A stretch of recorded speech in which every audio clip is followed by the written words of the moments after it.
நேயர்கள் எல்லாருக்கும் வணக்கம். 2024வது வருஷத்தோட மே மாதம் முடிஞ்சு ஜூன் மாதம் தொடங்க போகுது. இந்த ஜூன் மாதத்துக்கு உண்டான ராசி பலன் அப்படிங்கிறத நம்ம பார்க்கணும். எதனால் அப்படின்னாக்க, மே மாதம் நிறையா விஷயம் நடக்கும்னு நினச்சிருப்போம், நடந்திருக்கோம், நடக்காமல் போயிருக்கோம்.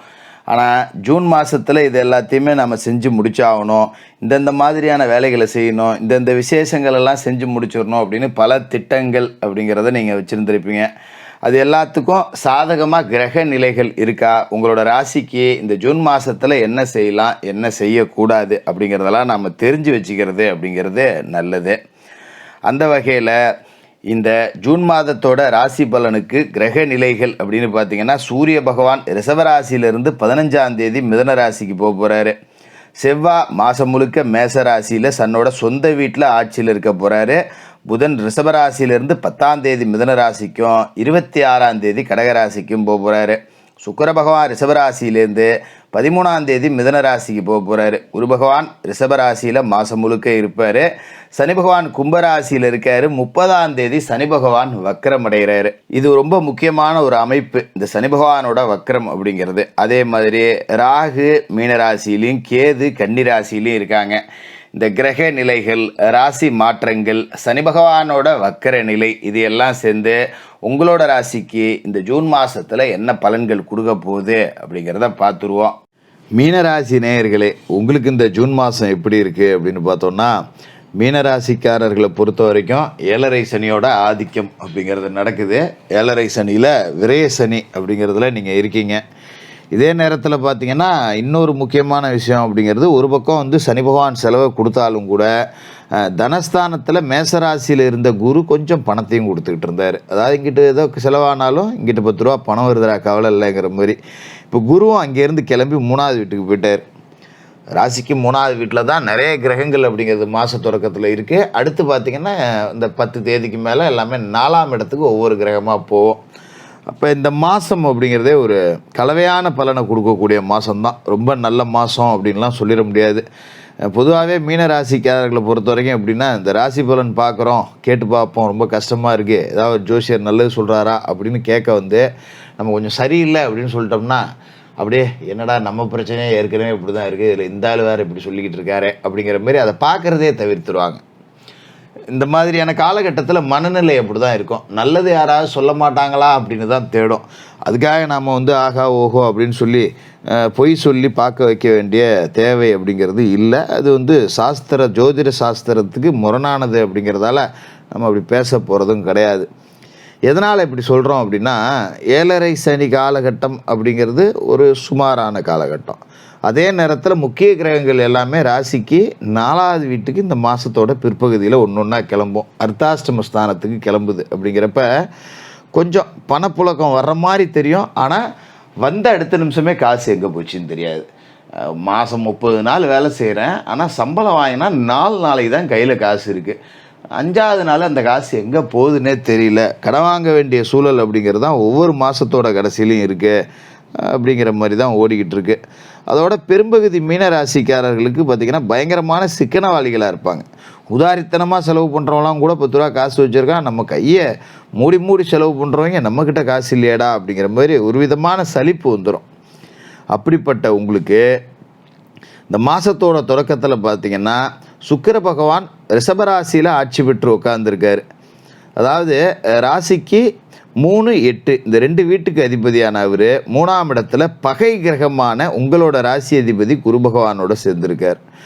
இது உடன்பிறப்புகள் வகையில் கொஞ்சம் பிரச்சனைகளை கொடுக்கக்கூடிய அமைப்பு. சகோதர ஸ்தானத்தில் 2 பகை கிரகங்கள் ஒன்று சேர்ந்துருக்கு இல்லையா, இப்போ அண்ணன் தம்பி உள்ள சண்டை வரும். அதனால் கூடுமான வரைக்கும் இந்த காலகட்டத்தை பொறுத்த வரைக்கும் அண்ணன் தம்பிகள் கொடுக்கல் வாங்கல் அப்படிங்கிறத வச்சுருந்ததுன்னா அதெல்லாம் கொஞ்சம் தவிர்த்துருங்க. வாங்கியிருந்தீங்கன்னா கொடுத்துருந்தீங்கன்னா அப்புறம் பேசிக்கலாம் அப்படின்னு சொல்லி விட்டுட்டு போயிடுங்க. அடுத்த மாதத்தில் வாங்கிக்கலாம் அப்படிங்கிற மாதிரி.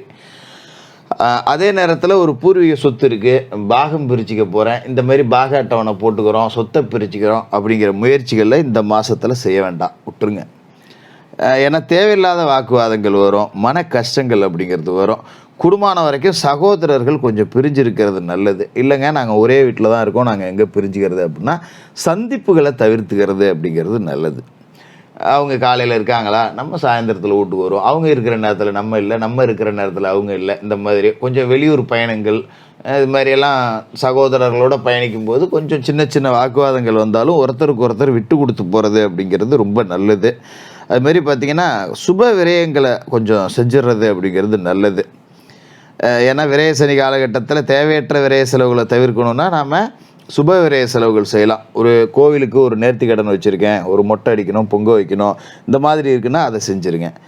அதுமாரி உறவுகள் வகையில் குடும்பமான வரைக்கும் பகை வளராமல் பார்த்துங்க. என்ன பகை வந்துடும், கல்யாணத்துக்கு என்னை கூப்பிடல, பத்திரிகையில் எனக்கு பேர் போடலை, இந்த மாதிரியான சின்ன சின்ன பிரச்சனைகள்லாம் பெருசுப்படுத்தாமல் கடந்து போகிறது அப்படிங்கிறது இந்த காலகட்டத்தில் நல்லது.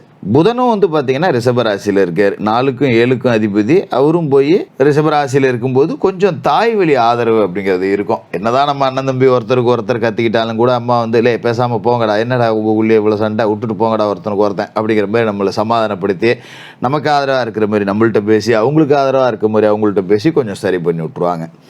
அதுமாதிரி மேசராசியில் மாதம் முழுக்க செவ்வாய் இருக்கார். இது ஒன்று தான் உங்களுக்கு ஒரு அற்புதமான ஒரு அமைப்பு. 2க்கும் 9க்கும் அதிபதியான செவ்வாய் 2வது வீட்டில் ஆட்சியோடு உட்காந்துருக்கிற நேரம் காசு பணம் 10 ரூபா கையில் புரளும். புது முயற்சியில் வெற்றி கிடைக்கும். பெரிய பெரிய ஆன்மீக பெரியவர்களோட சந்திப்பு கிடைக்கும்.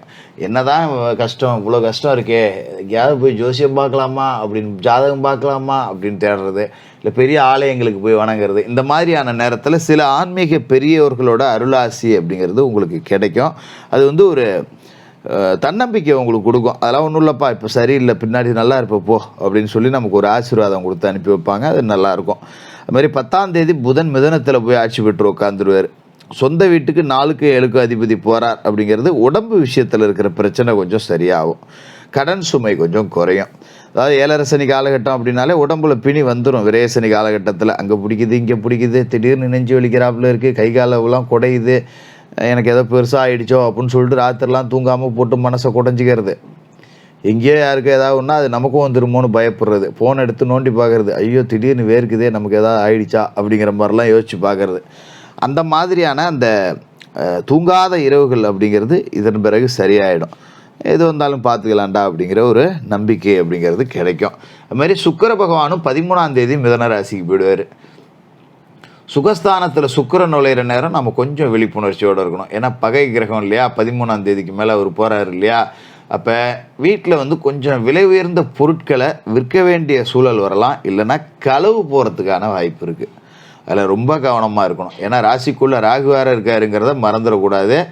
அதனால் குடும்பமான வரைக்கும் வெளியூர் பயணங்கள் போகும்போது உடைமைகளை பத்திரமா பார்த்துக்கணும். இல்லை ஒரு செயின் போட்டிருந்தேன், மோதிரம் போட்டிருந்தேன், காணும் அப்படிங்கிற மாதிரிலாம் இருக்கக்கூடாது. அதுமாதிரி இரவு நேரத்தில் படுத்திருந்து தூங்கினா காலையில் ஏந்திரிச்சு நாம் அணிஞ்சிருந்த ஆபரணங்கள்லாம் சரியாக இருக்கா அப்படின்னு ஒரு தடவை பார்த்துக்கிறது அப்படிங்கிறது நல்லது. இதுமாதிரி பொது வாழ்க்கையில் இருக்கிறவங்களுக்கு புது முயற்சிகளில் வெற்றி கிடைக்கும். ஏதோ ஒரு கட்சியில் இருக்கேன் அப்படின்னா ஒரு பதவி கிடைக்கிறதுக்கு உண்டான வாய்ப்பு. ஆனால் அந்த பதவி கிடைக்கிறதால 10 ரூபா நமக்கு செலவு தான் ஆகுமே ஒழிய வருமானம் இருக்காது. இருந்தாலும் நான் கௌரவத்துக்கு ஆசைப்பட்றேன், எனக்கு பதவி வேணும் அப்படிங்கிறவங்க அதை அடைஞ்சிக்கலாம், தப்பு கிடையாது. ராசிக்குள்ளே இருக்கிற ராகு சர்ப்ப தோஷத்தை உங்களுக்கு கொடுக்குறார். அப்போ சர்ப்பசாந்தி பரிகாரங்கள் அப்படிங்கிறத பண்ணிக்கிறது நல்லது. யோக பலம் பெற்ற ஒரு நாளில் செஞ்சீங்க. முடிஞ்சவங்க இந்த மாதத்துலேயே ஒரு தடவை திருநாகேஸ்வரம் போய் ராகுவை தரிசனம் பண்ணுங்க. இல்லை காளகஸ்தி பயணம் செய்ய முடிஞ்சவங்க கூட ஒரு தடவை காளகஸ்தி போய் வணங்கிட்டு வரலாம். அதே மாதிரி செவ்வாய்க்கிழமை ராகு கால நேரத்தில் துர்க்கை அம்மனுக்கு எலுமிச்சை தீபம் ஏற்றுங்க, அரளிப்பூவால் மாலை சூடுங்க. சனிக்கிழமையில் சனி பகவானுக்கு எல் தீபம் ஏற்றுங்க. கருப்பு நிற ஜீவராசிகளுக்கு உங்களால் முடிஞ்ச உதவிகளை செய்யுங்க. ஒரு கருப்பு நிற யானை கோயிலுக்கு போனீங்கன்னா இருக்கும், ஒரு வாழைப்பழம் கொடுக்கலாம். ஒரு கருப்பு நிற பூனை ஒரு பால் வாங்கி ஊற்றலாம். ஒரு கருப்பு நிற நாய் இருக்குது, ஒரு பிஸ்கட் வாங்கி போடலாம். ஒரு கருப்பு நிற பசு இருக்குது, அதுக்கு ஒரு கீரையை கொடுக்கலாம். இந்த மாதிரி கருப்பு நிற ஜீவராசிகளுக்கு உங்களால் முடிஞ்ச உதவிகள் அப்படிங்கிறத செய்யுங்க. கலவையான பலனை கொடுக்கக்கூடிய ஒரு மாதமாக இருந்தாலும் இந்த மாதம் சில நன்மைகள் அப்படிங்கிறதையும் கொடுத்து உங்களை சந்தோஷப்படுத்தும். மீனராசிக்காரர்களுக்கு வாழ்த்துக்கள்.